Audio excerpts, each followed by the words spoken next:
there's an expectation placed on us as emergency medicine professionals, and an expectation that we place on ourselves that no matter what they throw at us, no matter what happens during a shift, we're going to handle it. We are going to suck it up and handle it.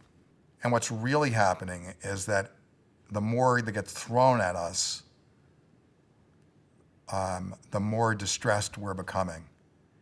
And we perceive that, oh, the rack is still full. There's that obnoxious patient over there. There's that jerk surgeon I got to talk to.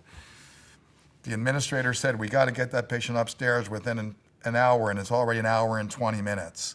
And there are all these external pressures that are just, that are heaped on top of just, Mrs. Jones, how are you today? How can I help you today? What is it we can do for you today? I mean, I'm trying to talk to Mrs. Jones, and I'm aware of all these things that I'm supposed to be dealing with, and I'm aware of the full rack that's right over my right shoulder of patients that need to be seen. So I guess traditionally, or from the way I used to look at it, was I would just see all those external pressures as being insurmountable, piling up, creating more responsibility, feeling more stress. Demands of this patient are so great. How will I ever meet them? Demands of this environment are so great. How can I ever meet those demands? They're asking me to do so much. That's this overwhelm feeling. Well, when what has changed is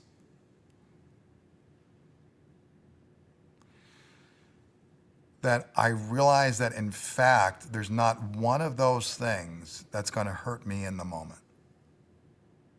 They're really not going to hurt me. There's no real specific threat to my well-being in the midst of this crisis. That Mr. Jones' demands or Mr. Jones' suffering is not my suffering. The patients in the waiting room, they're waiting. I understand that. But I'm not suffering because they're waiting. Well, I shouldn't be. I don't need to suffer because they're waiting. And I don't need to suffer because an administrator may have expectations that I can't fulfill in the moment. Those will all sort themselves out. What I can control is my response to it all. And by doing so, not only do I end up feeling less stressed, less anxious, less intimidated, more connected, more impassioned with my work, not only do I feel those ways, but I also sense that I'm not being damaged. I feel like I'm going to be here tomorrow and the next day and the next day and be able to do it better